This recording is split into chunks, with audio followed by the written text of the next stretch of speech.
Welcome back to our channel where the shadows come alive and nightmares become reality. Sit back, grab a blanket, and prepare to be terrified. Aaron had been looking forward to a quiet evening alone.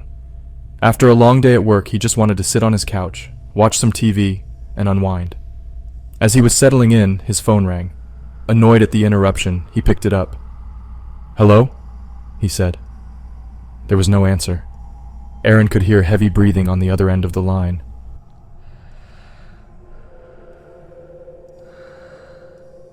He rolled his eyes, thinking it was just another prank call. But the breathing continued, getting louder and more labored. "Hello?" he said again, his annoyance turning to fear. The breathing continued for a few more seconds before abruptly stopping. Aaron hung up the phone, his heart racing. He tried to tell himself that it was just a weird coincidence, that the caller must have hung up at the same time he did, but he couldn't shake the feeling that something was off. He looked around his living room, suddenly feeling exposed and vulnerable.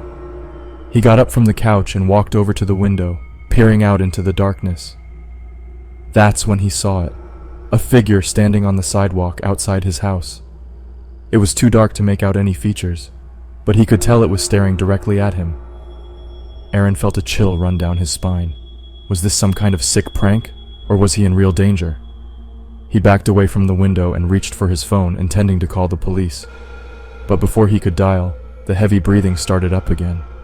It was coming from inside the house. Aaron froze, his hand hovering over the phone. He tried to convince himself that it was just his imagination, that he was overreacting. But the breathing was unmistakable, and it was getting louder by the second. Suddenly, the door to his living room creaked open. Aaron spun around, his heart pounding in his chest.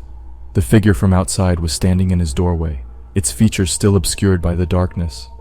Aaron could feel his body shaking with fear. He wanted to run, to escape, but he was rooted to the spot. The figure stepped forward, and in the dim light, Aaron could see that it was wearing a mask. Heavy breathing was coming from behind the mask. It sounded distorted and inhuman. Aaron tried to speak, to ask what was happening, but his voice caught in his throat. The figure took another step forward, and Aaron could see that it was holding a knife. The blade glinted in the darkness, and that's when Aaron knew that he was in real danger. He backed away, trying to put as much distance between himself and the figure as possible. But the figure was too fast. It lunged at him, the knife flashing in the air. Aaron managed to dodge the attack and bolted towards the front door. As he ran, he could hear the heavy footsteps of the masked figure following close behind him. When Aaron reached the door, he fumbled with the lock, his heart pounding in his chest. He could hear the figure breathing heavily behind him, and he knew he had to get out of there before it was too late. Finally, he threw it open, running out into the street. He turned around to see if the figure was still following him, but he couldn't see anything. The street was empty. Aaron stood there, gasping for breath, trying to make sense of what had just happened. Had it all been a hallucination? A nightmare?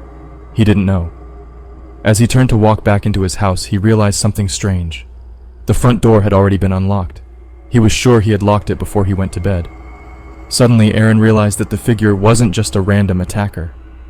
It had been someone who had been watching him, stalking him for God knows how long. He couldn't imagine what kind of twisted person would do such a thing. His mind raced with possibilities, and the thought of the figure still inside his house terrified him. He slowly stepped inside, moving cautiously and checking every corner of the room.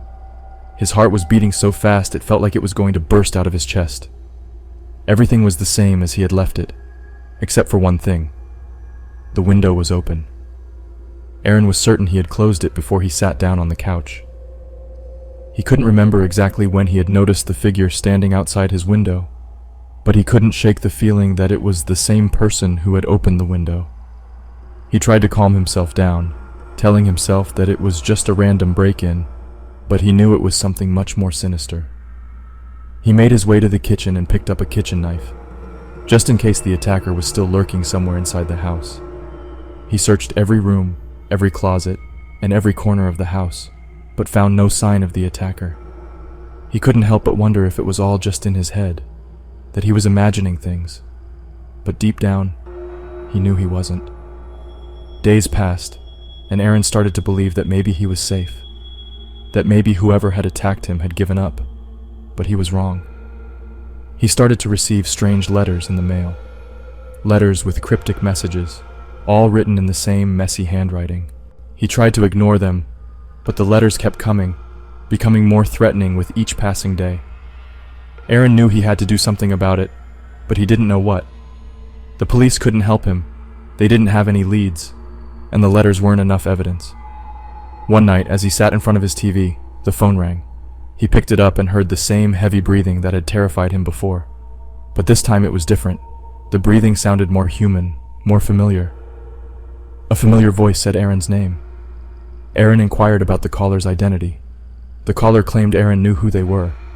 Fear enveloped Aaron as he realized his attacker was still present, observing him. Aaron asked the caller what they wanted. The caller replied that they wanted Aaron to suffer, to feel the same pain they experienced when Aaron ruined their life. Aaron's mind raced to figure out what the caller meant, but he couldn't recall anything that would provoke someone to hurt him. Aaron asked for the caller's identity again. The caller asked if Aaron didn't remember them or what he had done to them. Aaron searched his memory, but he couldn't place the voice or remember the alleged wrongdoing. Aaron stated he didn't understand. The caller accused Aaron of taking everything from them and vowed to reciprocate the same. The line went dead, and Aaron sat there, his heart racing. He knew he was in real danger, but he didn't know what to do. The next morning when Aaron woke up, he found a letter on his doorstep. It was from the attacker, and it contained a single message: "I'm coming for you." Aaron knew he had to leave. He had to get out of town and find somewhere safe, but he didn't know where to go. He packed a bag and got into his car, hoping to find somewhere to hide. As he was driving down the highway, he suddenly heard a loud screeching noise and the car came to a sudden halt. He looked around and realized that his car had a flat tire. He pulled over to the side of the road, got out of the car, and started walking down the highway, hoping to find a gas station or a phone booth. It was getting dark, and Aaron was getting tired. He started to feel like he was being watched, like someone was following him. He turned around, but there was no one there. He started to walk faster, hoping to get to safety. But then he heard the sound of footsteps behind him. He turned around again, and this time, he saw a figure in the distance. The figure was coming closer, and Aaron could see that it was the attacker. He started to run, but it was no use. The attacker was too fast. Aaron turned around to face him, brandishing the kitchen knife he had taken from his home. The attacker was a tall, muscular man with a scar across his face. He had a crazed look in his eyes, and he was holding a large hunting knife. The two men circled each other, looking for an opening. Aaron knew he was no match for the attacker, but he was determined to fight for his life. They clashed, and Aaron managed to land a glancing blow, but the attacker was too strong. The attacker tackled him to the ground, knocking the knife out of Aaron's hand. He pinned Aaron down, holding the hunting knife to his throat. The assailant declared that they had warned Aaron about causing him harm, and that Aaron would now perish as a result. But then something strange happened. The attacker's face contorted, and he started to scream. Aaron watched in horror as the attacker's body started to twist and writhe as if he was being possessed by some kind of demon. The attacker's eyes turned black, and his mouth opened impossibly wide. Aaron screamed, but no sound came out as the attacker's body convulsed and then went still. Aaron lay there, unable to move, staring at the lifeless body of his attacker. He realized then that he had been dealing with something much more sinister than just a human attacker. He got up, grabbed his bag, and started walking down the highway again. He didn't know where he was going, but he knew he had to get as far away from that place as possible. As Aaron continued walking down the highway, his mind was in a whirlwind of thoughts. He couldn't believe what had just happened to him. He had been attacked by a demon-possessed man, and he had barely escaped with his life. It was a surreal and terrifying experience that he never thought he would have to face. He had heard of possessions before, but he had never encountered one himself. He knew that demons were said to inhabit the bodies of humans, and that they often targeted vulnerable people who were spiritually weak. Aaron had never considered himself to be religious, but now he wasn't so sure. He wondered if his lack of faith had made him an easy target for the demon. He also wondered why the demon had chosen him as its next victim. Was it because he had been in the wrong place at the wrong time? Or was there something about him that made him more susceptible to demonic influence? He didn't know the answer, and the thought made him uneasy. Aaron kept walking, trying to put as much distance between himself and the attack as possible. He felt like he was being followed, like something was watching him from the shadows. He tried to shake the feeling, but it wouldn't go away. As he walked, he saw strange things happening around him. The trees seemed to move in the wind, but there was no breeze. The clouds in the sky looked like they were forming into strange shapes, almost like faces. He heard strange noises, like whispers in his ear.